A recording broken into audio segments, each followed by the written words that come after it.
I'm going to make sure that I'm on speaker view here. So if you're having trouble hearing me, having trouble seeing me, please let me know. I'll do my best to make this so that it's visible and audible for everybody. But yes, thank you, Cassidy and the Commuter Choice team for having me once again.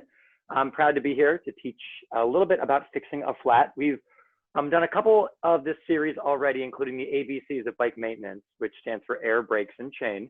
It's the very basics that you're going to have to know, basically to make sure that your bike is safe to ride every time before you ride.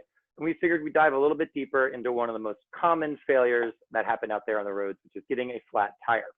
So today what we're going to do is go through actually the process of diagnosing the flat by taking the wheel on and off the bike, which arguably can be the hardest part of fixing a flat.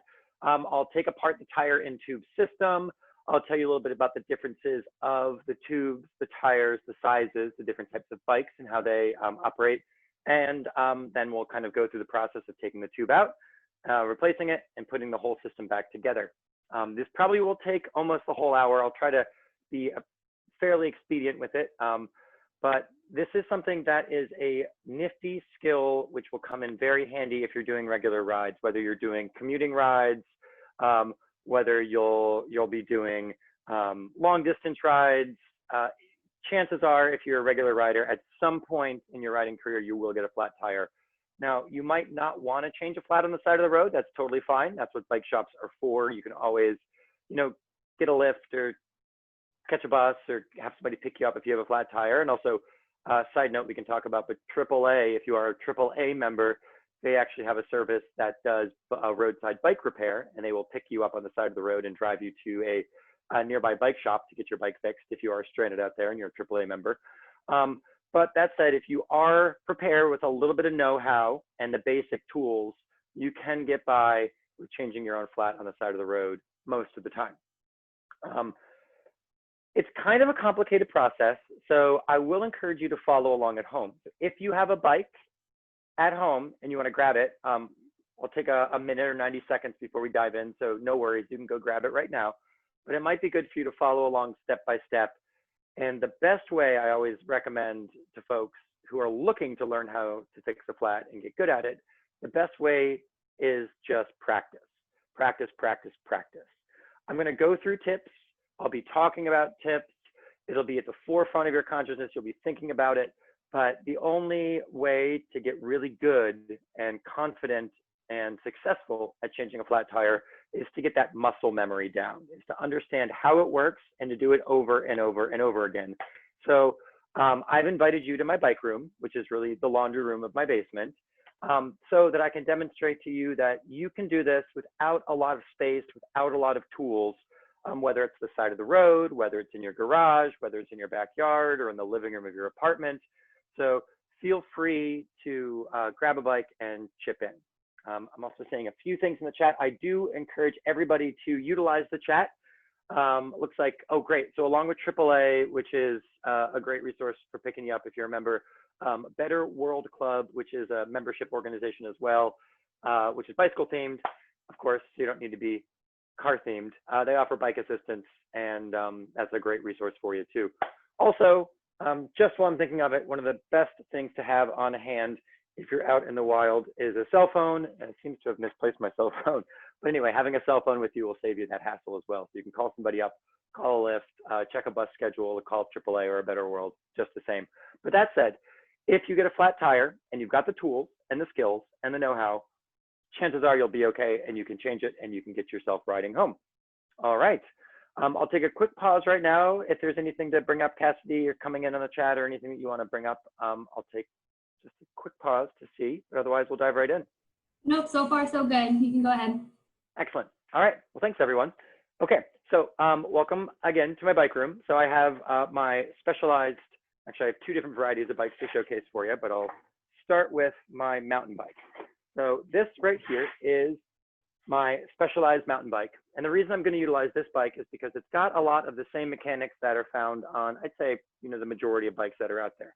And by that, I mean that the brakes themselves are lever activated brakes that are on the rim of the wheel. So it activates down here, which is very important because you have to take off the wheel in order to change the flat tire. It's got an external gearing system. You can see it's got gears down here and a derailleur system in the rear. We're going to have to mess with that to get that out of the way in order to take the wheel on and off. I'm using this bike because it has fat tires. It has much wider tires than a road bike, so it's actually easier to get the tire on and off. There's just more surface to play with, more maneuverability, more flexibility with a wider tire. Not to say that it's better or worse for riding on, but it's maybe a little easier to pull on and off the rim. We'll go through a little bit. It's also got quick release levers, which I'll go through in a minute. So your bike, if it's a hybrid bike, if it's a road bike, if it's a mountain bike, chances are you'll probably have rim brakes, which, I mean, the brakes activate on the rim. You probably have a gearing system, which we have to worry about, and probably quick release levers to pull the wheel on and off. If your bike is different, that's totally fine. There are about 50 million types of bikes, which means there's about 50 million ways of taking wheels on and off, activating brakes, and all the rest. But I'll demonstrate with mine, knowing that it might not translate one-to-one to your bike. I will try to leave some time at the end, so if a few folks do want to have their camera on to show how their bike functions. And then I'll also point you to John, who's manning the chat, who is also a bike mechanic expert. And then I think John is also offering one-on-one mechanic training. So follow along with Commuter Choice. There's some really good opportunities to make sure that your bike gets the special treatment that you might want to have. Does that sound about right, John? That is correct. We've had a couple folks over the past couple months take advantage of that. I have a couple hours a week, but if it doesn't work with your schedule, just reach out to Commuter Choice, separately, not through the booking page, and we'll see if I might have a little bit of availability to help in your situation. So feel free to ask us, and we'll see what we can do. Cool. It's a really cool resource because every bike is different, just like everybody is different. But there's all similarities, and John's fairly expert, and if he doesn't know it, he'll look it up and learn it for you, or with you, I should say. And having that one-on-one personal touch, even if it is over Zoom, makes a huge difference to get to know how your bike works. Great. So enough with the preamble. Let's jump into the meat of the program today. So what do we need today? Today's going to be a pretty simple day because we're just covering fixing a flat. If you have any questions about brakes, about chains, about general functionality of the bike, we do have another recording of the ABCs of bike maintenance. So feel free to explore a little bit. And then, this is one resource that you can also use in conjunction with maybe parktool.com. We can throw that resource in the chat. That's a great resource for videos on mechanics. And of course, YouTube and Google are your best friends as well out there on the internet. But that said, today, what we're going to be using is a pump, some tire levers, and we'll go through all these, and a spare tube. And that's about it. Fairly simple. Anything more than that, like we're not really going to be changing out the tire.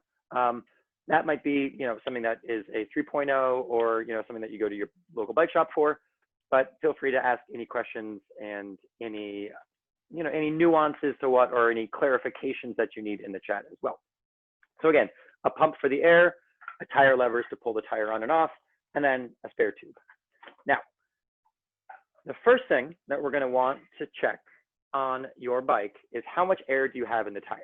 Now, we covered this in the ABCs, but there's a certain amount of air pressure that is required for each tire. And each tire is a little bit different depending on the way it's made, depending on the model, depending on the size, depending on the width, depending on the type of tire.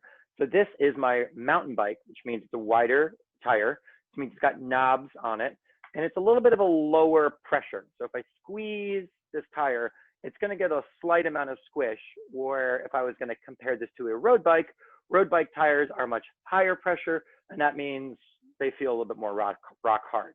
So one of the first things I'm going to do, which we learned in the ABCs, was give my tire a good squeeze.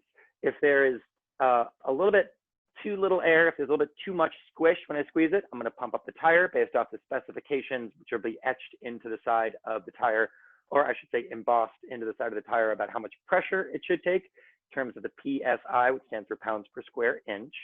But if you have a totally flat tire, which is what we'll talk about today, you're going to need to check and diagnose it by removing the inner tube and finding the flat. So let's go through that and pretend like if I give my tire a good squeeze, it's pretty much soft and flat, and pumping it up is not going to do the trick. So we have to actually change it out. So one of the first things I'm going to do is need to take the wheel on and off the bike. And this arguably is probably the trickiest part of what we're going to cover today. So let's go through it.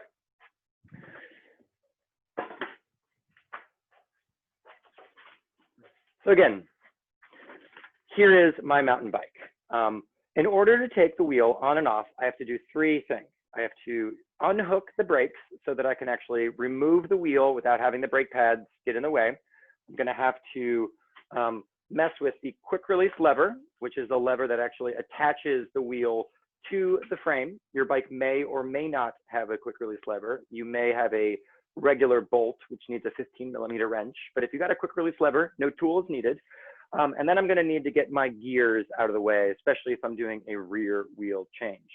So let's do that step by step. Again, it's remove the brakes or unhook the brakes for the quick release, unhook the quick release lever for the wheel on the frame, and then move the gears out of the way.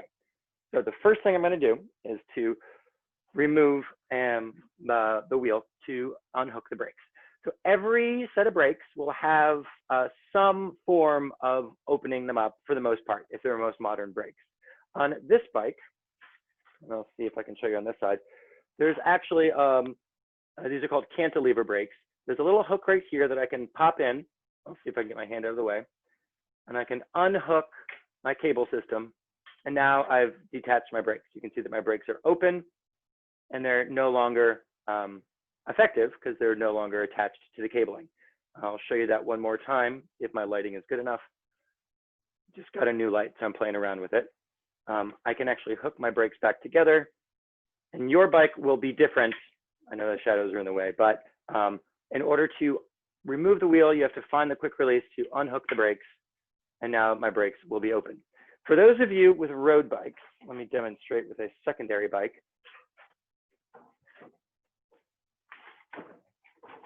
Here's my example road bike. You may have, let me get this down here. You may have a little lever on the road bike that you can flip up, which opens up the brakes.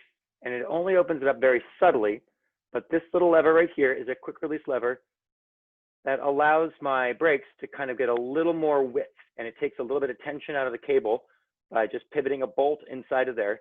It's hard to see if I can get a good representation of it head on. You can essentially rotate this little lever, and you can see the brakes kind of open up a little bit, just ever so slightly, which will allow me to remove the front wheel.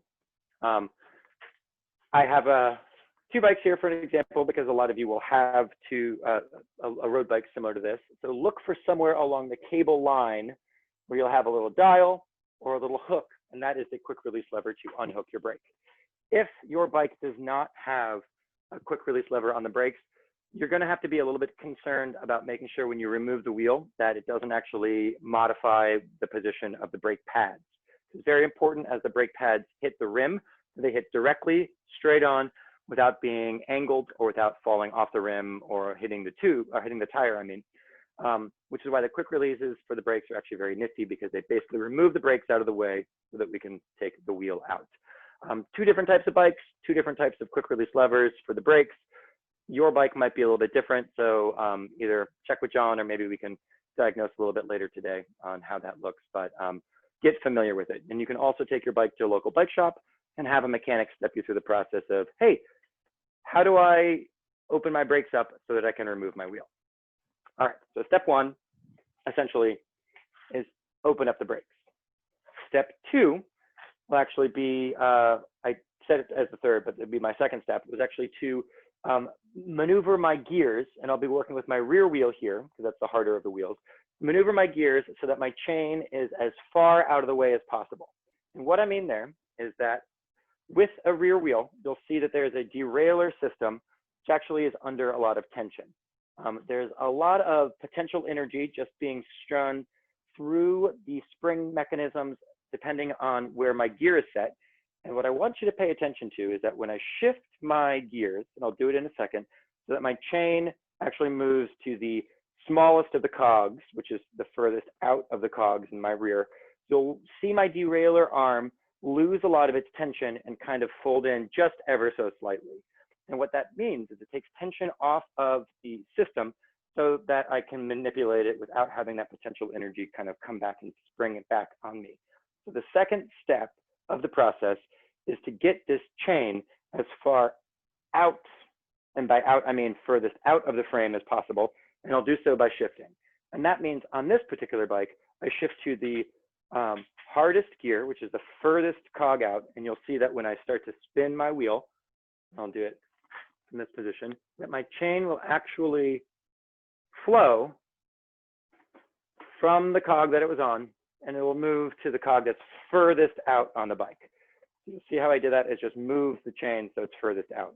And you'll notice that my derailleur is much more relaxed. I'll do the inverse just to get an idea. Watch the derailleur arm, which is this part right here. If I were to go to the gear that's furthest in, you'll see that my derailleur arm becomes much more stretched, which is a lot of tension happening right here. I really want to get this cog all the way out of the way. So if I shift to the furthest out gear and pedal, what I want you to pay attention to is this arm right here. You'll see that it starts to just chill out and takes a lot of tension off the chain. That'll save me a lot of hassle later on when I'm trying to manipulate my derailleur to get my wheel on and off. So I've unhooked my brakes. I moved my chain to the furthest out cog. The last thing I'm going to do is open up the quick release lever. Now the quick release lever on this bike is located on the point where the axle meets the frame. Again, your bike may or may not have this. Chances are it does, but what you have to do is worry about opening up the quick release lever, and now my wheel is loose. At this point, my wheel can actually slide off the frame because the brakes are out of the way and not going to keep it in place. There's not a lot of tension on the derailleurs that allows the chain and the derailleur to kind of move and be manipulated. What I can do is just pull my wheel down, and you'll see that my wheel is off the frame, even though it's caught on the chain.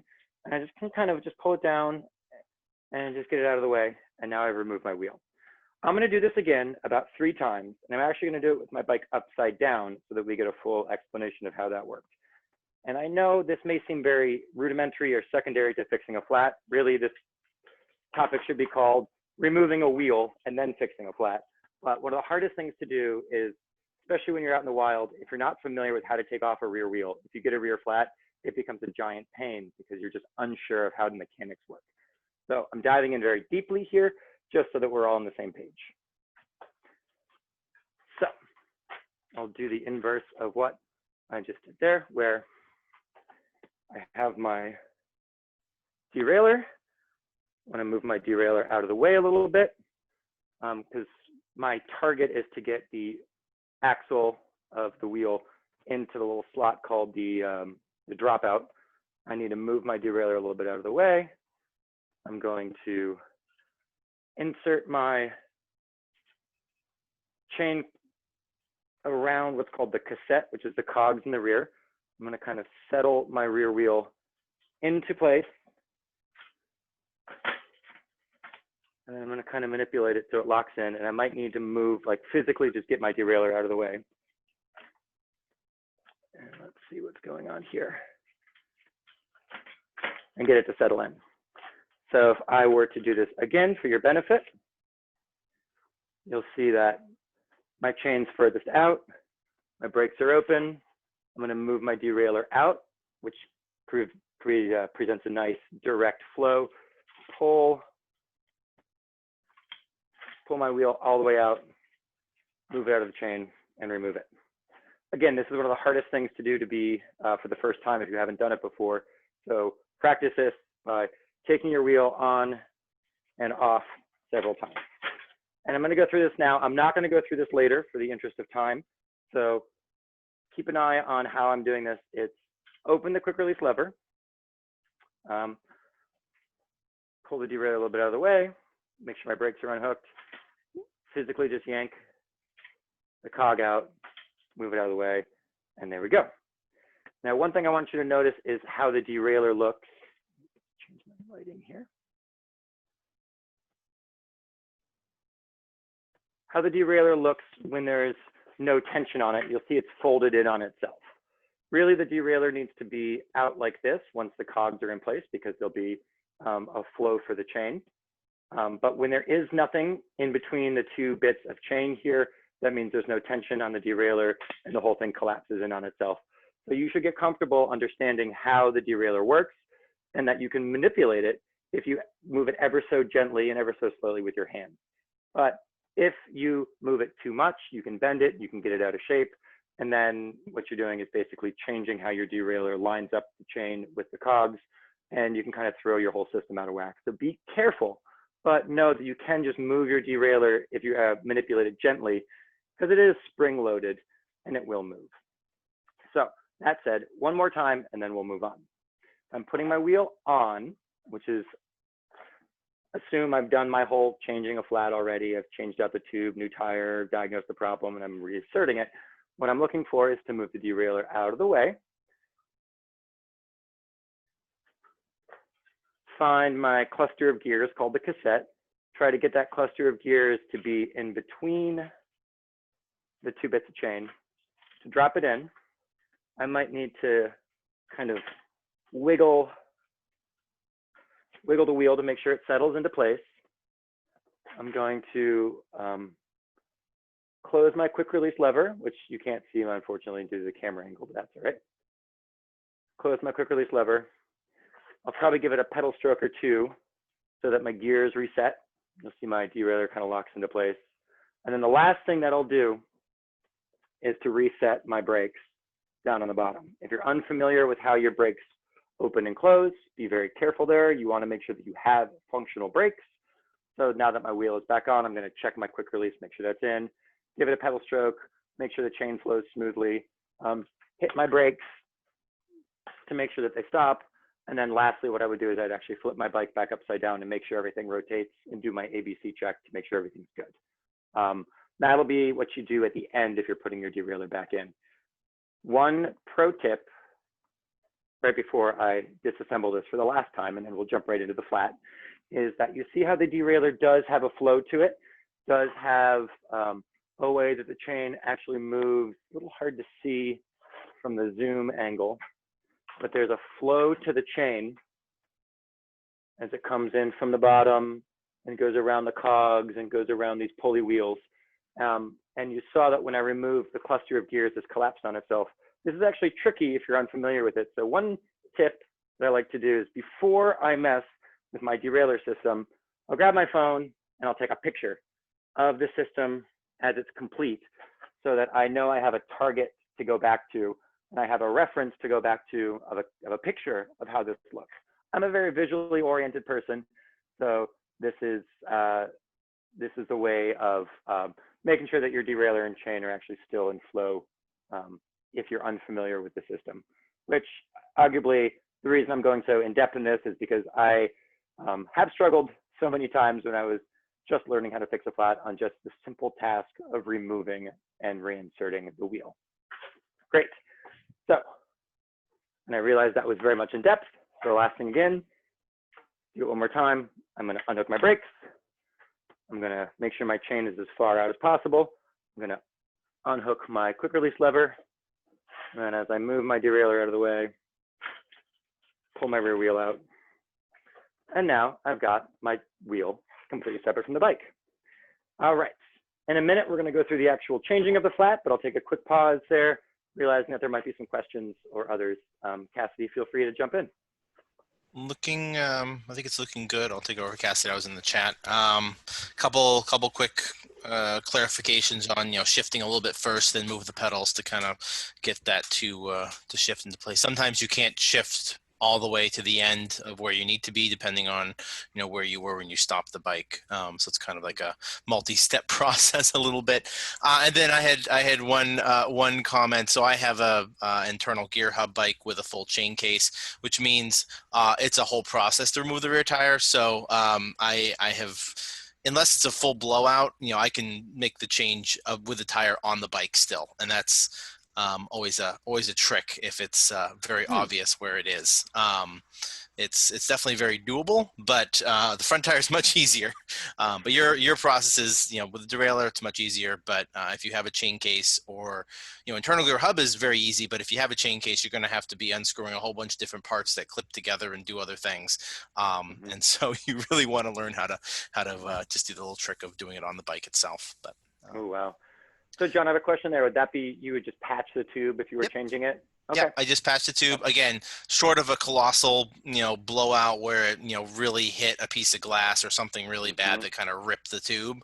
I've only had that happen to me once, and that was actually a sidewall failure that caused that blowout. That was fun.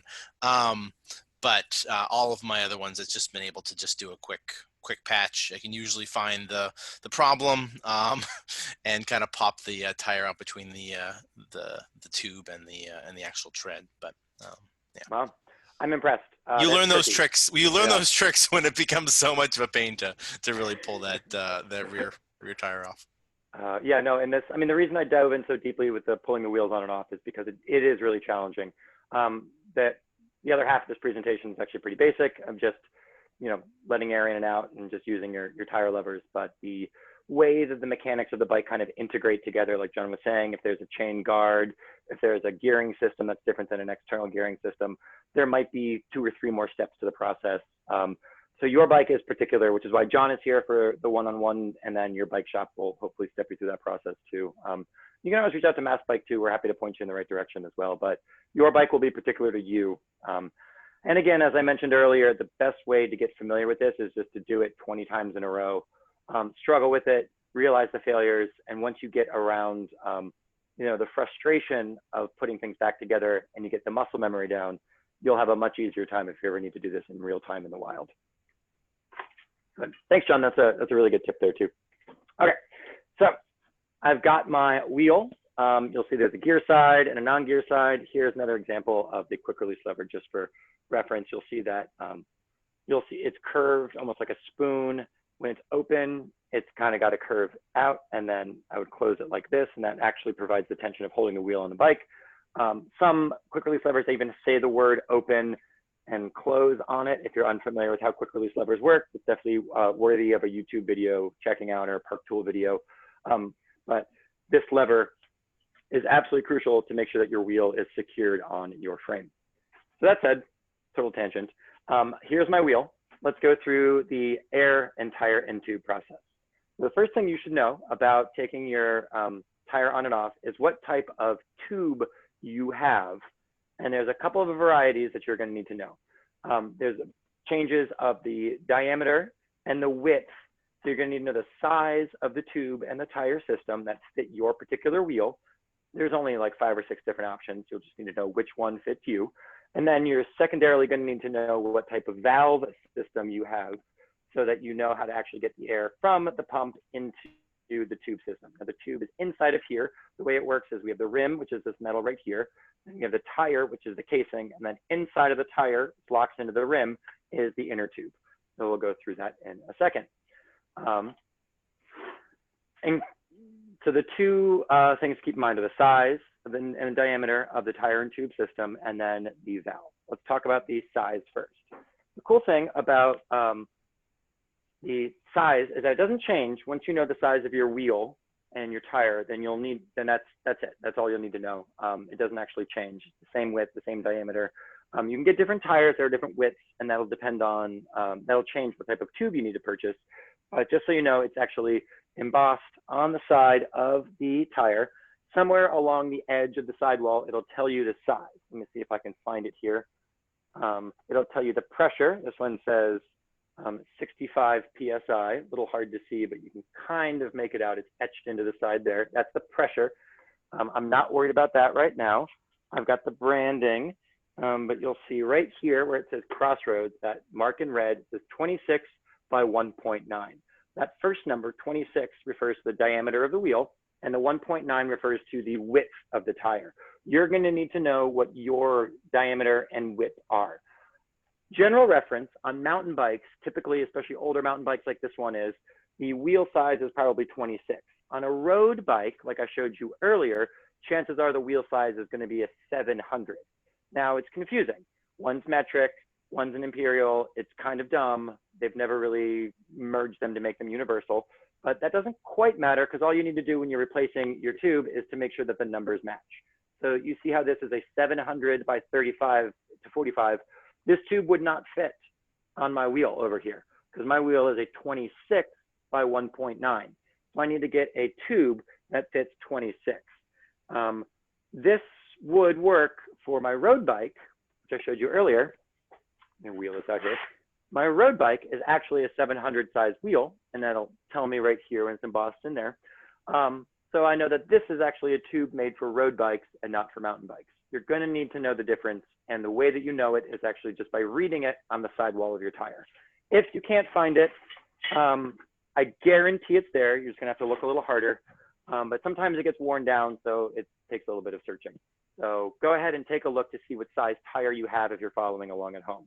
I bet you if you let me know in the chat if it's a certain size, if it's a 26 versus 24 versus 700 versus 29, I can probably tell you what type of bike you have. Road bikes typically are in the 700 mark. Mountain bikes typically are either in the 26 for the regular size wheels or 29 for a larger size wheel. And then kids' bikes are generally 16 inches or 20 inches or 24 inches, and that's just different diameters of the wheel size. And then you can get a folding bike, which would have a smaller size tube. So you'll see that this is actually way too small to fit my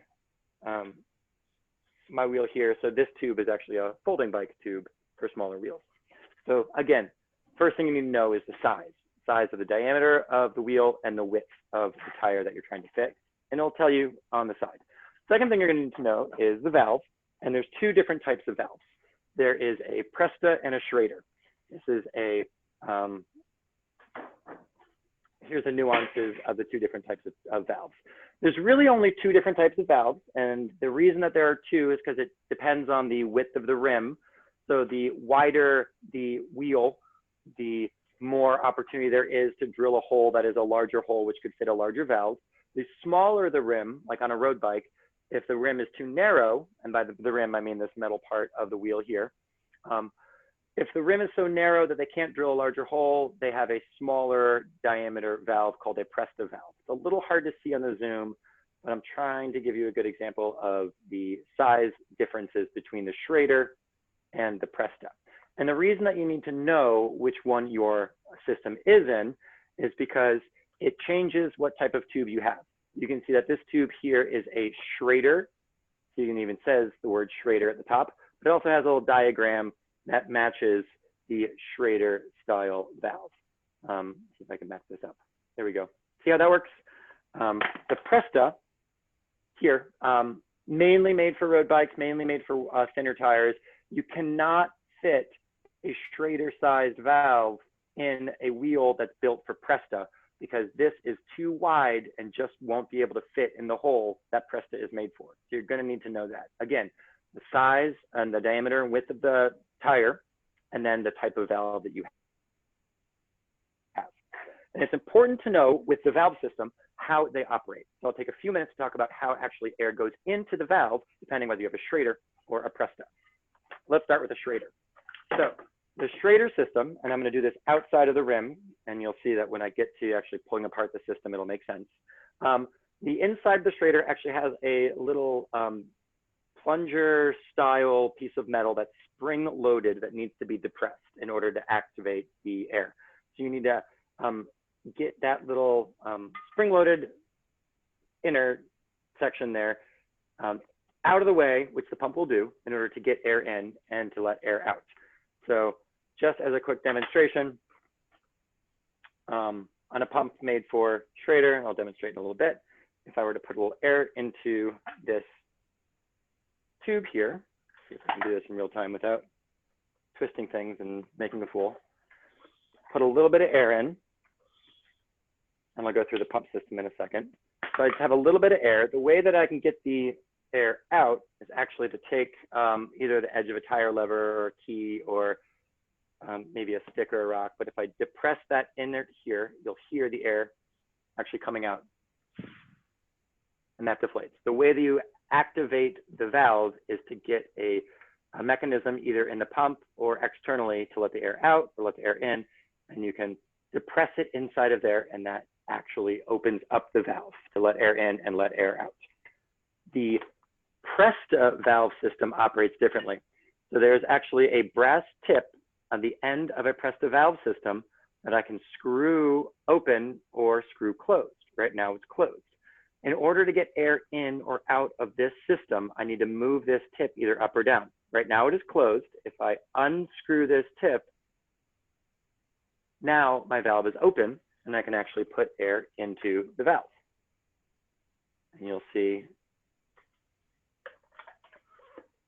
that air goes in.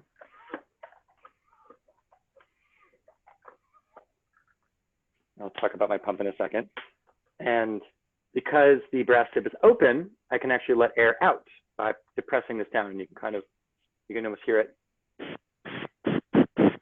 So this is how you activate the Presta, is by unscrewing the tip, and then you can let air in and out by depressing this little point.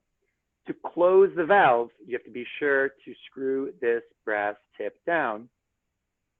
Now air will not leave, right? It doesn't go anywhere, but I also can't get air in. So you're going to have to know with the Presta valve system how to open and close the valve. This is very important for those of you who have a road bike and have never really pumped your tires before. This is a simple system, but you have to know how it works. You should be able to manipulate this with just your hands. If it gets stuck, it's actually pretty fragile. If this breaks off, then you have to replace the tube. So be a little bit delicate. You should not need anything besides just manipulating this with your hands to let the air out. And then you'll see as I depress this, that my tube deflates. Cool. So again, the Presta and Schrader valve systems are absolutely crucial for you to understand how your system works. And you can just look. You can look at your bike and say, oh, I have a Schrader, or oh, I have a Presta. I'll take a quick pause there to see if there's any other questions before we launch right into the pump system. No question, but I think you're just getting to it. Was one question on a hand pump, and I had pulled up my hand pump option here, and I was going to give them the specs on what it was, but the spec sheet has worn off, so I can't tell you. But nonetheless, it's one that has a two valve option, so quick charge at the beginning, and then as it gets harder. So you can talk about kind of those hand pumps as well. I think that's going to be valuable. There it is. There's one right there. Lots of different options on the marketplace. The other thing I was going to note is sometimes if you have an older, like one of those, Japanese style bikes or other European bikes that may be an older 3-speed or something like that, you may have a different valve type. Usually there are adapters for them. Many bike shops will have them. I have the Dutch specific style, which has a Schrader adapter to it. And which is actually really nice. It's a one-way valve. It's really wonderful. The adapter makes it much easier to pump it up. But if you do have a bike and you're looking at that and it doesn't look like anything you've seen, probably might need to actually replace the tire on the inside. But there's usually adapters for that. So. Yeah, it's a really good point, John. There is, gosh, how to put it this way? I guess older technology that still exists because they're kind of perfect machines. A bike that was built in the 40s or the 50s is actually probably still totally functional, 70 years later. They might have a different pneumatic system. And then there are rare occasions that a European model makes its way over here, but there is, a third system, which is kind of an in-between the Presta and the Schrader. But again, as John mentioned, you have to get an adapter. Chances are it's got an adapter already because it functions like a Schrader valve would. I would say, if you're not seeing your valve look like a Schrader or a Presta, let John know and we'll look it up. But there's very, very rarely older technology that had not, been updated, because now most pump systems are universal to just the two Presta or Schraders, especially in the States. But and probably the rubber needs to be replaced anyways. So yeah, I will exactly throw that caveat there. If you do have a different system, it's probably like 40 years old for the rubber. So yeah, good call there, John. Great. So let's talk about pumps. So we've got the two different valve systems, the Presta and the Schrader. So you're going to need to know how your pump interfaces with this. So I have my floor pump here, and there's one thing that, well, not one thing, but what I want you to notice on my pump, which is going to be different than your pump, but I have two different holes. Each of these represents one for the Schrader, one for the Presta on a single pump head. And you'll see the way the pump works is I have my chamber, and that inflates to the gauge, which hooks to the hose, and the hose hooks onto the valve of the tube. And I have two different choices. I can either choose a Schrader side or a Presta side. And you'll see, let me grab for my Presta valve, the way that I would manipulate this is unscrew the tip, open it up, make sure that I'm actually inserting it into the Presta side. And the way that my pump works, which is going to be different than your pump, is once I'm in, I'm going to want to flick this open to make sure that the seal is there. And sometimes I get a bad seal. And sometimes I don't actually get a clean connection between my pump head and my valve, which means when I do a pump, it's really a struggle to get my pump all the way down. And then when I do a single pump, my chamber will fill with air and it will force it through the hose, and my gauge will go up to like 40 PSI or 60 PSI or some very high number of PSI with just one or two pumps. Then you know that the connection between the pump head and the valve is bad. What you need to do there is just basically pop your pump head off, maybe break the seal a little bit in the valve, and then just try to reinsert it time and time again. I'm still like a 9 out of 10. Every time I put a pump head on, I might need to reset it 10% of the time, even though I've done this, thousands upon thousands of times. Don't feel bad. It might be a struggle. And if your tube is a little bit older, you might need to, especially with a Schrader, you might need to take a little bit of air out to break the seal by kind of just like, pressing down that plunger like I did earlier and just kind of opening up the valve just a little bit. But know how your pump head interfaces. Some pumps have a universal, which means there's only one hole, and they fit both Presta and Schrader. That's more of a modern brand, and that's great.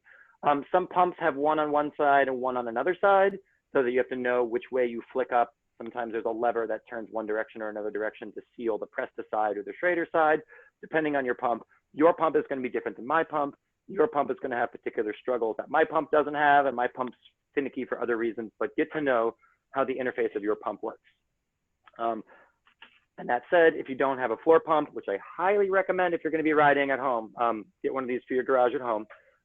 You can get a hand pump, and these are nifty for carrying along on the ride. Now, this is my brand that I recommend. It's called a Road Morph, and this one's very well used.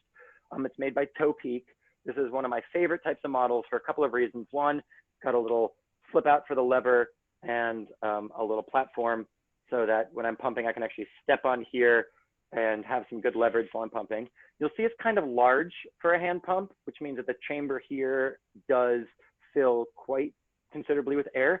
If you get a smaller pump that's only, say, yay big, you're going to need to pump twice as much or 3 times as much. You're literally going to be spending 10 or 15 minutes pumping up a tube, which is fine because it's lighter weight. If you want to carry that, not a big deal. But get to know the way that your hand pump works as well. Now, the question about how to choose which from the Presta or Schrader, that might depend on the style of hand pump you use. On this one, again, this is the Road Morph, made for higher pressure for 80, 90, maybe even 100 PSI. It's got a pressure gauge in it, which I trust to maybe about within 10 PSI. It's not accurate entirely. But the way that I would change this from Presta or Schrader is actually I would unscrew this tip, and then inside of here, there's a gasket that I need to flip around, and it's a little more complicated than it should be, but I can pull this gasket out. And then there's a little plastic tip on here that I would flip around as well. So you'll see that this is kind of made for a Presta. If I were to make it a Schrader, I would essentially take this tip, which is now the pokey side. You'll see that there's a pokey side and non-pokey side. The pokey side would be for the Schrader valves. You'll see that on my gasket. I have a wider hole and a thinner hole. So I know that the wider hole would be the interface for the Schrader. So I basically would kind of put the pokey side, the gasket on there, put this back into the pump head as such, and then close the cap on it. I know this was not the best demonstration, but because it came up in the chat, just wanted to show you that most hand pumps, you have to modify them, but they can go for either the Schrader or the Presta. You're going to need to get to know how your pump works though, which is again, part of that, do this 20 times in a row in your garage, and then you'll be, much greater for it. Having a hand pump is absolutely going to be crucial if you want to do this on the fly. So at the end, we'll talk about what to carry with you on a ride. a little hand pump does go a long way because you do need to get air into the system. You can find ways of mounting this to your bike. Sometimes there are mounts that go on by the bottle cages or little Velcro straps, so you don't need to carry it in a pack or on a bag or anything like that. But having some sort of air source is going to be crucial. If you are relying on, say, gas stations, which generally go for Schrader valves, because these valves are the same as cars, for car tires, I mean. You can typically, if you have a Schrader, you can typically use a air that's at a gas station if they have it, but you can't if you have a Presta, unless, to John's point he mentioned earlier, you can get an adapter that actually screws onto the Presta, which makes it interfaceable to a Schrader-sized pump. I know that was kind of esoteric and very complicated for some of you, but the be-all end-all is know your pump, how it interfaces with your specific valve type. And sometimes, like with this one, it's just a matter of choosing which hole fits your valve. Okay, that's where I've got with pumps. I'm going to move right on to taking off the tire and tube system, and we'll spend about 10 minutes on that. And if there's anything else, John, feel free to just jump in and interrupt.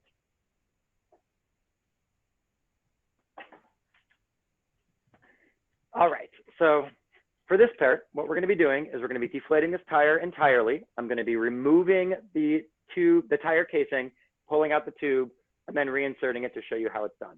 This is going to be, unfortunately, it's going to just do it one time for the interest of time. But again, if you do this 20 times in a row, you'll become a pro at it. So let's just jump right in. You'll see that one of the first things I'm going to notice on this bike is that I have a Presta valve. So I'm going to take all of the air out in case air is not completely gone. Unscrew the tip and just deflate.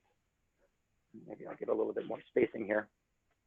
It'll take a few seconds, but you'll see that as I'm holding down my Presta, now my air is completely gone. And as I'm doing this, I'm actually going to kind of go around the wheel and squeeze the tire, which kind of breaks the rubber seal as it's hooked into the rim. All right, so now I've got a completely flat tire. Whether or not I've removed the air manually or whether or not there's a hole in the tube and the air came out on its own, you're going to need to have basically a completely flat tire in order to remove the tire system. What we're going to need for this part are 2 tire levers. Now, this is an okay tire lever. It's made by Park Tool. I recommend getting a tire lever that has a good amount of surface area on it. I recommend a tire lever that's plastic, just in case you put a lot of force and torque into it, the tire lever will break before it bends your rim. And having a few tire levers, because if you are struggling with a tire lever and you break it, you do need essentially 2 tire levers in order to do the system. So if you break one, you need to have a backup. They're very lightweight, and typically tire levers kind of lock into each other. So grab a few and make sure that you've got a few in your kit just in case you break one. But you're going to need at least 2. So what we're going to be doing with the tire lever is notice that there's 2 different sides. There's a scoopy side on this end, and there's a hooky side on this end. They come into play in different ways.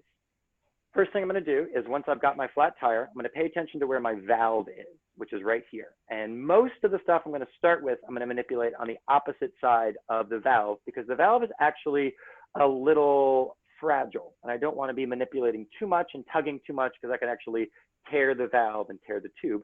So most of the stuff I'm going to be doing is going to be either on the, imagine this like a clock, either at the 3 o'clock or the 6 o'clock in relation to the valve. One thing I do want to note is that it's also important to kind of keep the orientation of where the tire system is versus where the valve is, because we're going to be diagnosing where the hole in the tube is so that we can see if there's a problem with the tire. You can line it up geographically where the tire hole is. I mean, where the tube hole is, you want to match where the tire, you can check to see if there's any debris. So that said, I'm going to take my tire lever. I'm going to find, say, the 6 o'clock mark. And I'm going to take a scoopy side. I'm going to pull the tire back a little bit. You can hear it kind of separating from the rim. I'm going to take a scoopy side, find a spoke area, and these are the spokes that are kind of, spokes will be on one side of a rim or another side of the rim. I'm going to pull my tire a little bit out of the way. I'm going to grab the side of the tire, which is called the bead. I'm going to fold it over the rim, and I'm going to hook that to the spoke. That's the hooky part. That's the scoopy part. And I basically pulled the tire just a little bit over the rim. You can see how that looks here.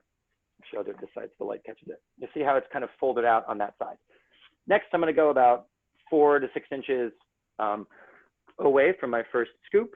I'm going to do the same, just pull the tire back a little bit, pull the tire over the rim, and you'll see that I'm just messing with one side. On this side of the rim and tire, I'm not doing anything to fold the tire over. I'm just going to manipulating one end of it because it makes it a little bit easier. Now that I've done that, I'm going to basically have about a 6 to 10 inch section of the tire folded over the rim. At this point, I just need one tire lever. I'm just going to slide it along, and you'll see just a little bit more in the frame. Slide it along so that now I've got the tire halfway in the rim on this side and completely halfway off the rim on this side. At this point, I'm actually going to be working flat. So let me manipulate the camera a little bit. I'm not fighting gravity. And here we have the tire, which again is half off the rim, half on the rim. And the reason I'm only taking half the tire off is because I'm not changing the tire out. If I was changing the tire, what I want to do is take it completely off because then I want to replace it. But for this purposes, let's see if I can get the camera right.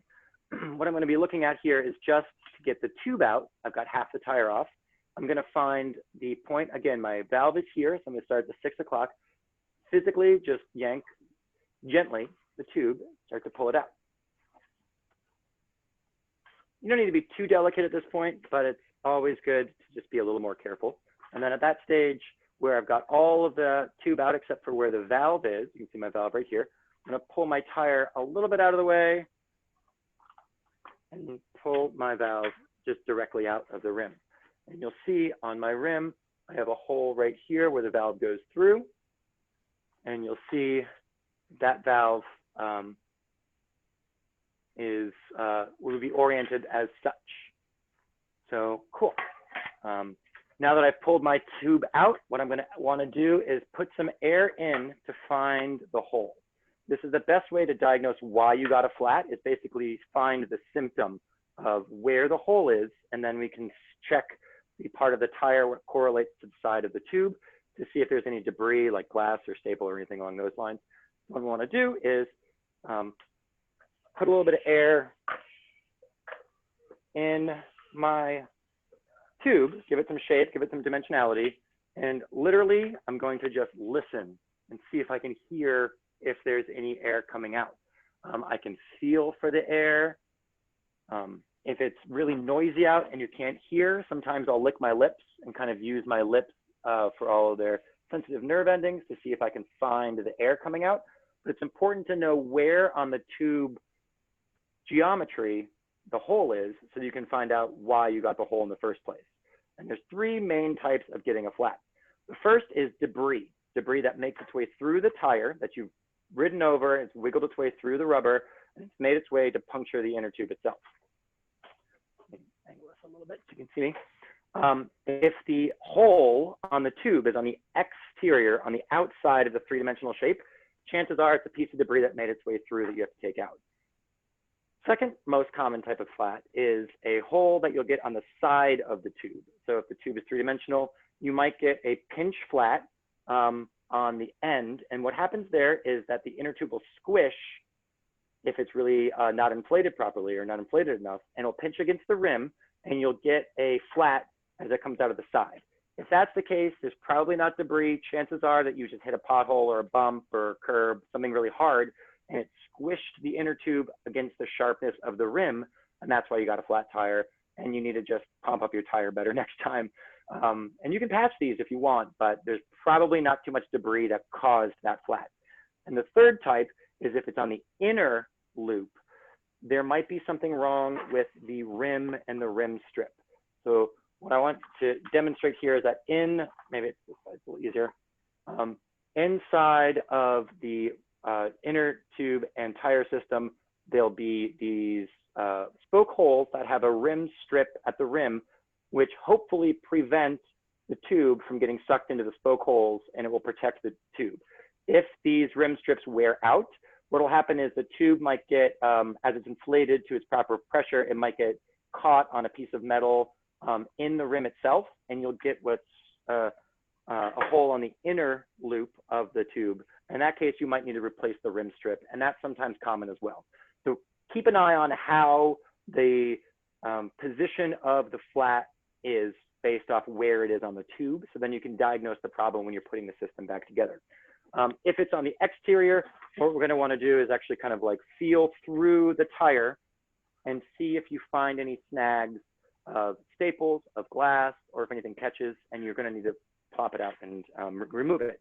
If you don't get the staple or glass out of the way and you replace a new tube in there, you're just going to get a flat again.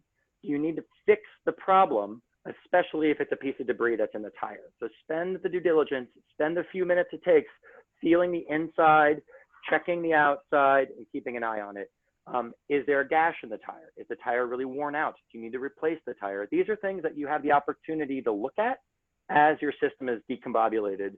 And that's going to be a lifesaver so that you don't get a repeat flat. Cool. In the interest of time, I realize there's just a few minutes left. I'm going to put the system back together. But before I do, John, are there any last minute questions to cover before we jump to reinserting the tube and putting the tube back in? Just one person was having a little bit of trouble with that second tire lever. It's not easy. Some tires are more firmly on the rim than others. If she goes by she, if she was still having a problem, I said, we can try something on the Friday 1-to-1, which I have time for in the slot, because sometimes it's just the trickiness of it. I have 3 tire levers that I use frequently, just to make it a little bit easier. But one of my bikes, the tires actually fit pretty loosely on the rim, so it's super easy for it to pop the tires off, just the nature of the tire. Yep. Yeah, and I'm confessing I'm using a very easy tire right now, which is a wider tire. If I was using a road bike, it would be a struggle. Road bikes are a pain in the butt. Yeah, and the only answer I have is just keep at it, keep struggling, struggle through it. You can do it. Okay. You found the debris, you've removed the debris, you might have replaced the rim strip, whatever the problem is. She got it. Excellent. Great. So the next challenge is putting the system back together. And this is quick to demonstrate, but again, this is going to be something you're going to want to do 20 times in a row to get comfortable with it. The first thing is, if I was going to replace the tire completely, I'd want to put the tire half back in the rim, just like I've done here. So I'm not going to mess with this. This is as it is. But what I'm going to want to do is take my new tube and put a little air into it so it looks like a 3-dimensional shape. I'm not going to break out this tube, but just so you can understand that if this does lose all of its shape, it's going to be much harder to put in. So my rule is that if I'm holding my tube like a 3-dimensional circle and I have a little bit of a crease at the bottom, I need a little bit more air, just enough so that crease doesn't exist. And so I'll use my pump, either my hand pump or my floor pump. And chances are, let me get a little more light here. Where did my light go? There we go. Chances are my little crease will go away with just about 1.5 pumps. And I don't want a lot of air. I just want enough air in it so that I have, so that I have a 3-dimensional shape to work with. I'm a mess right now. Get out of here. So I have a 3-dimensional shape to work with. And then this will make it that much easier when I'm reinserting this into the wheel itself. So on a Presta valve, now that I've put a little air in, I'm going to want to close the valve so I don't lose any more air. And you'll see not a full shape, but it's just enough not to have a crease. I'm going to want to find my valve hole. And I'm going to want to, which is right here, I'm going to want to pull my tire a little bit out of the way so I can get to my valve hole. I'm going to want to insert the tube so that the valve goes through. Then I'm going to want to physically and literally just fold the tire over the tube. And again, this is not messed with on this side. I'm really only messing on one side. And I'm literally just tucking the inner tube into the back of the tire. If I have a little bit too much air, I'm going to get a little bunching up. So at this point, I'll unscrew and just kind of let a little air out. And my goal here is that I don't want any bunching, I don't want any pinching, I don't want any folding of the tube, but I want to make sure that the tube settles into the back of the tire without it bulging out. which actually looks pretty good at this point. And again, I'm not really messing with this side entirely. I'm really just messing with one side here. At this point, when my tube is tucked away in, I'm going to want to let a little more air out to give myself a little bit of space, but I'm going to just literally starting at the valve here. I'm going to fold the tire so it locks into the rim, go about to 3 o'clock with one hand, and then I'm going to hold the side on my left hand and do about 3 o'clock on the right hand. And at this point, you'll see that my tire is about half in and half out. You're going to want to work your hands to the 12 o'clock point. Because if I was just doing one side, it would start to pop out on this end, and then I'd be chasing myself all the way around the circle. So once I've gotten to both the 3 o'clock or then the 9 o'clock on either end, I'm going to want to work it to the end, and then I might need to take a little bit of air out. And I'm going to want to be careful to make sure that my inner tube does not pinch against the rim. And this is going to be a little tricky to show from the angle, but you'll see once I get to maybe say like a 1 o'clock and an 11 o'clock, and I'm just almost at the end, this is the struggle part. This is the part, especially if you have a road bike, that you're going to need to put a little bit more force into. And you're going to be tempted to use the tire lever, not the scoopy side, but to flip it over so you can pry it up. I don't recommend you can do that if you can help it though, because sometimes you can pinch the inner tube. So really all you're looking to do is take kind of the meat of your hands from your thumb to your palms on both hands and just roll the best you can with your thumbs to lock what's called the bead of the tire.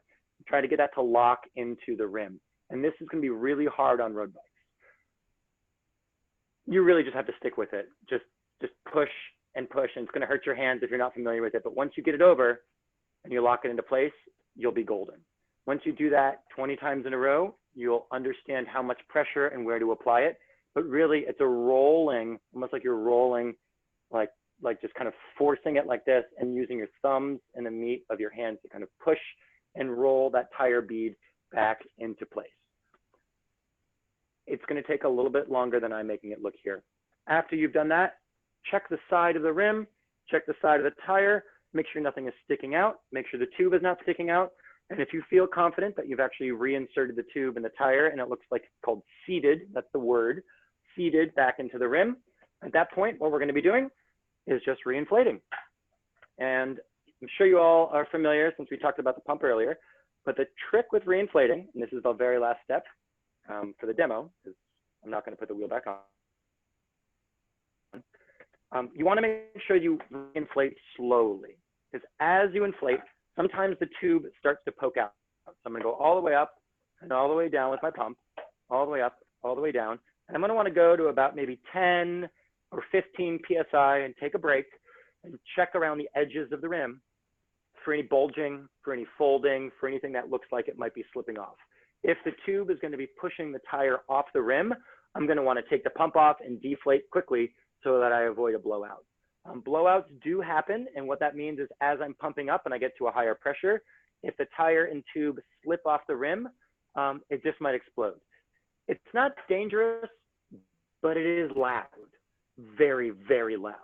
And that means you also have just blown out your tube and you got to replace the inner tube again. The tire might be okay, but if that's the case, you really need to do a real quick diagnostics to make sure that if you reinsert the system, that there's nothing greater going on with the failure, that the tire bead isn't failed, that the tire sidewall isn't compromised because it's worn out or dry rotted. But if you inflate slowly, you can diagnose it before you get the blowout. So go to about 20 PSI, take a break, feel around, go to about 40 PSI, take a break, feel around, and then go to the proper inflation pressure based off what's written on the side of the tire. After you've done that, if you feel like you're confident enough, sometimes I go to the very minimum and then I take off my pump and maybe let it sit like an hour or two to see if there's any slow leak or if there's any bulging before I inflate up to what I would usually ride at if it's a little bit more than the minimum. But my last tip is here to make sure not just the size and diameter, which is written on the side of the tire, but know the pressure rating that you need to pump up to and make sure that you can get to that pressure rating with a pump that you trust.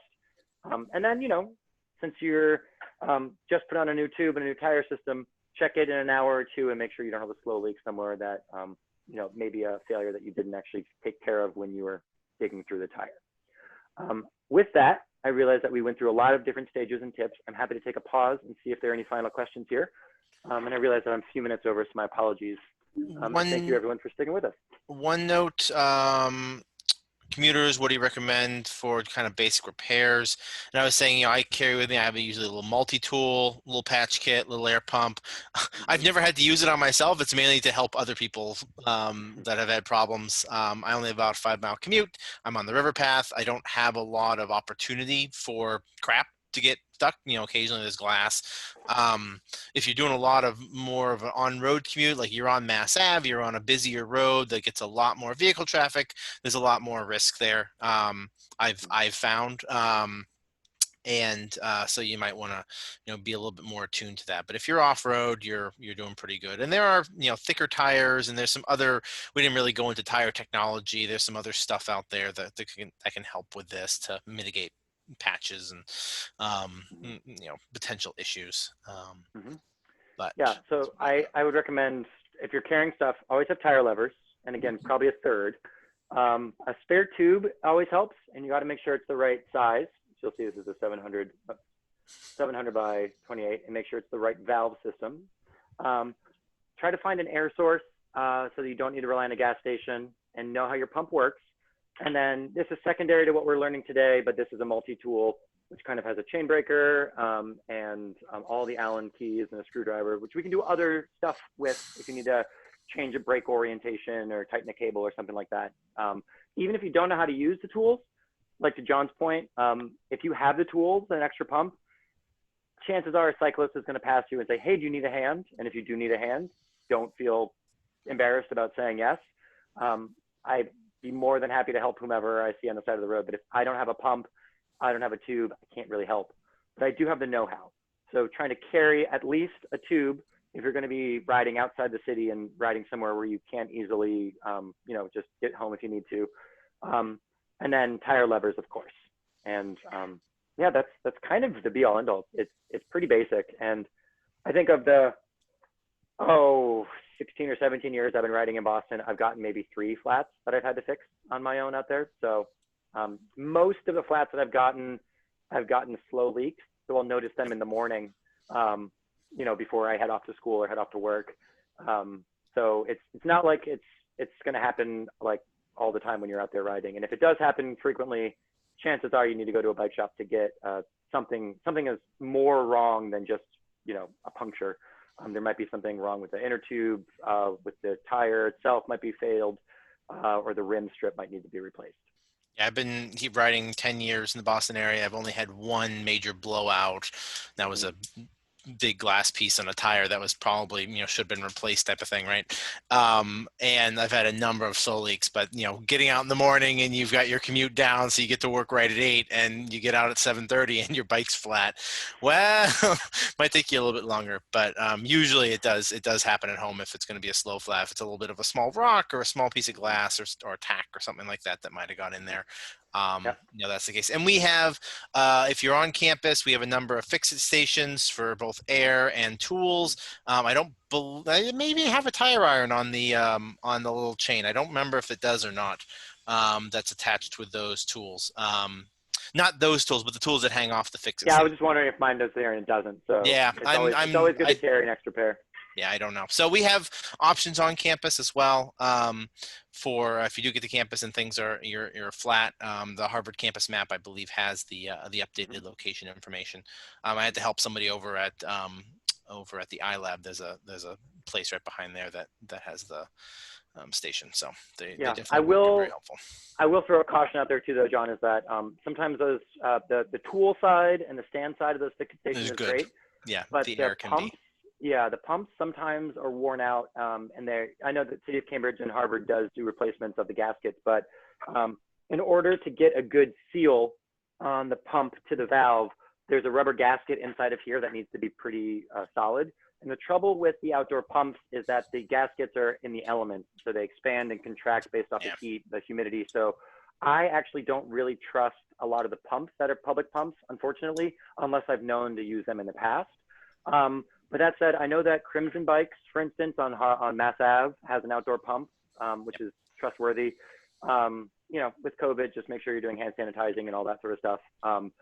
With any of this outdoor stuff, make sure that you're doing all COVID protocols too. So that's another consideration to throw in there. But don't feel don't hesitant about using the stand itself, because it's also nice if you don't need to flip your bike upside down like I did here. So you can keep your bike right side oriented. It might be better for your bike too. So there are opportunities to utilize some of the outdoor tools and stuff on Harvard campus. Yeah, one person noted the pump can, if you're trying to repump it, you can end up deflating your tire entirely. Yeah. If it is on campus, please let us know. We manage some of them. The schools manage other ones in typical Harvard fashion. Everybody does their own thing. But we usually do have contacts with various building managers, and we can work with them. So if you do notice a problem, please let us know. We'll work to see if we can get that sorted for you. So. Great. I also do want to mention that while the Commuter Choice office is not currently on campus right now, we're still working from home. We do have a few pumps as well. So if you ever do run into a snag, just come up to the office when we are there, and we'll let you borrow the pump and, you know, bring it downstairs to fill up your tire. And if you're in Alston, the 28 Travis Street office, which is my office, we have at least 2 or 3 in the building. We have multiple bike commuters over there. So happy to, you're never too far really from an actual location if you know where they are. So. Great. Yeah, it's good resources. I'm appreciative that Harvard is caring for its community. Absolutely. So I know we're kind of over time right now. Galen, are you available to stick around for a few minutes if anyone wants to show you their bike or? Yeah, most definitely. I'm sorry, I was actually planning to be here till 1:30, so I'm here for you. So I'm happy to. Thanks for everybody who did stick around. I hope this was helpful. I realize that we went in depth on some very basic stuff, but just wanted to make sure that you're all comfortable practicing at home on your own. And again, if you are taking your tires and off the bikes, your wheels off the bikes, make sure that your brakes are back aligned and checked. Always do the ABC quick check before you go and ride, especially if you've been messing with some of your mechanics, because if you've unhooked your brakes, you need to make sure that they're rehooked so that you're doing all right. I have forgotten to rehook my brakes a couple times. But usually it's only one tire, and so I go to hit that, I'm like, oh shoot, use the other one. So yeah, definitely, especially if you're in a rush and you're like, it's the morning, it's slowly, you're taking everything apart because you're trying to get that fixed real fast. Take a split second, it's okay. You know, you're only gonna take a little bit of time to get that sorted. So definitely. Okay, so I see a few people turn their cameras on. I don't know if that means you have a question, but feel free to unmute and ask Galen any questions that you might have. Yeah.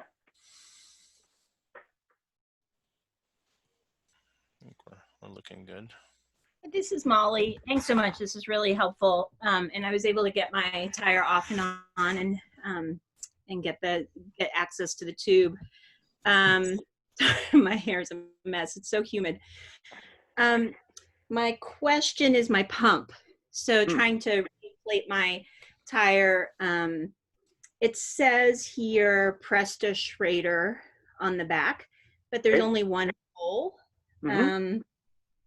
And I guess I could go online and find a user's manual or something for this, but do you think I could just, I'm having trouble reinflating it with this hole. And there's an adapter here, but I don't think this is for I have a Presta valve. So I don't think this is for the ball. Yeah, Are you familiar with that style, Galen? I am, yeah. So that the adapter is actually for a ball, so it doesn't pertain to biking. So you don't need that yellow adapter. I don't have my adapter on hand, which shows it's basically a small little metal screw that goes on the Presta, very small little brass tip that basically looks like a Schrader size. So if you probably don't have it, it's can pick up from a bike shop for like $1. But that said, you don't need it for this pump. Your pump is a universal, so you don't need to change anything about the pump head. My guess is that it just might need to be directly as directly lined up when you're putting the pump head on top of the Presta tip, and to make sure that your Presta tip is unscrewed.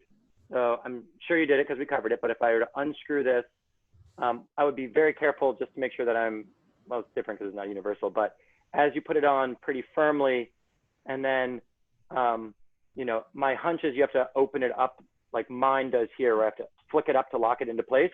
Yeah. And then if I do about a half a pump, if it feels like it flows in easily, like my pump is going in easily, and I'm not putting a lot of pressure into it, then I've gotten a good seal. But if I didn't get a good seal, let me try to demonstrate how that might look as well. If I put this in askance, for instance, or just get a bad connection, and I try to push this down, it's like really struggling to get in there. it might just take, well, it might just take, you know, multiple attempts to get that pump head on there. And, you know, go ahead and give it a try while you got the video on and see if we can see some of the diagnostics there. But Okay. I don't really have too much of a better answer, but try to get it as perpendicular into the pump as directly so it's not at an angle. And make sure the brass tip is unscrewed as much as possible.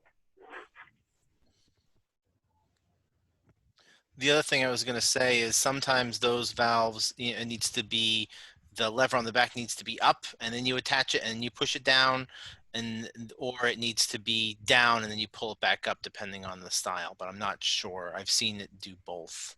Yeah, my hunch is that that should do it. And then Standard, yeah. yeah, and then if you can do, let's see how the pump looks.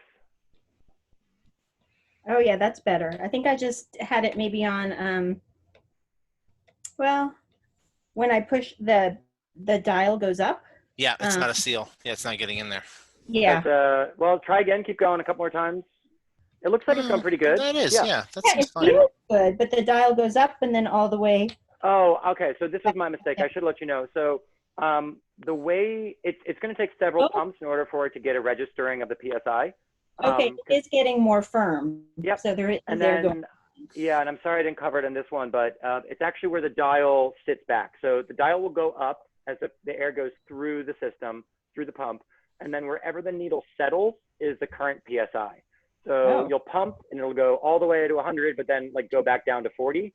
Then the PSI is actually at 40. So for those of you who are chemists, what is it? The bottom of the meniscus, I think is my equatable. Something. Yeah. For something like sciencey that. people. Yeah. And Molly, before you go too much crazier on that, make sure it is seated well in the rim. So I just usually take my hands and just kind of grip it all around the side and kind of move it along just to make sure that tire is seated well and properly before you inflate it to probably 80, 90 PSI. Looking at that thin tire, I don't know. Yeah, it said 70 minimum, 100 maximum. Yeah, so. that sounds about right. It's about 80. Yeah. Great. Okay, great. Thank you. Yeah, good work. Very good.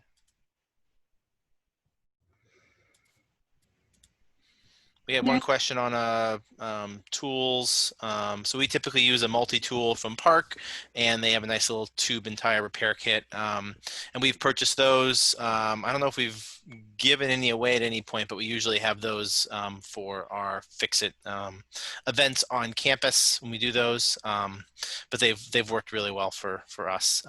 They're pretty straightforward, you know, nothing crazy.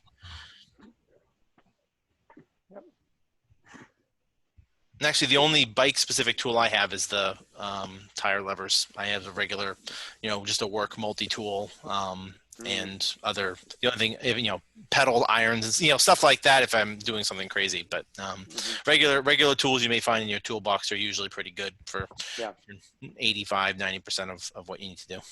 Yeah, I will caveat though that it's going to be a metric. So if you're like a plumber, chances are you've done stuff in Imperial, which is not necessarily translatable unless it's an adjustable wrench. You're going to want to make sure it's in metric. All bike stuff these days is in millimeters. Anybody else want to show their bike? Sorry. I think we're good. Okay. Great. Well, I'm always available. John's always available. Go ahead and give this a try. It's okay to get a little greasy. Since I've got you for a few more minutes, if you do get grease on your hands or your clothes, dish soap actually is a pretty great way to get bike grease off because it's a degreasing agent. You're going to get a little grime on you because keep in mind that when you're riding, you know, all the debris and stuff on your wheels gets kind of ground into your rim with your braking mechanism and all that. You might take the opportunity while your wheel is off to actually get a clean rag, maybe some rubbing alcohol, and wipe down the rim. You can clean off the brake pads. Again, rubbing alcohol is what I'd only recommend because it evaporates without leaving a residue. And, you know, take the opportunity while your systems are apart to kind of dive a little bit deeper into kind of understanding the mechanics of your bike. The beauty of being a bicyclist is that everything pretty much is mechanical, unless you have a fancier system. But that means that you can manipulate it, you can change it, you can fix it just typically by turning a screw a little bit or just turning a dial. You know, it's not like a car that has an electrical system and a fluid system and everything else. If you get a little bit of mechanical know-how on your bike, which arguably takes lessons and practice, you'll get really handy at diagnosing the problems as well. And then you can even do some preventive maintenance to keep yourself from getting failures in the first place. Alrighty, well, with that said, thank you, Galen, for providing this hands-on tutorial on how to diagnose and fix flats. I think it was super helpful. I always learn something, many things every single time we have one of these workshops. And so I'm sure everyone else is very grateful for that. Thanks to John Pelletier for answering questions in the chat. And thanks for everyone who participated in the chat room and also asked questions. And obviously, email commuterchoice@harvard.edu if you have any questions. We are here during the pandemic to answer any questions or concerns. So with that said, have a nice day, everyone, and see you next month, August 19th at noon for bike advocacy. Excellent. Thanks, Cassie. Thanks, everyone, for coming. And I appreciate your attention and enjoy the ride. Bye.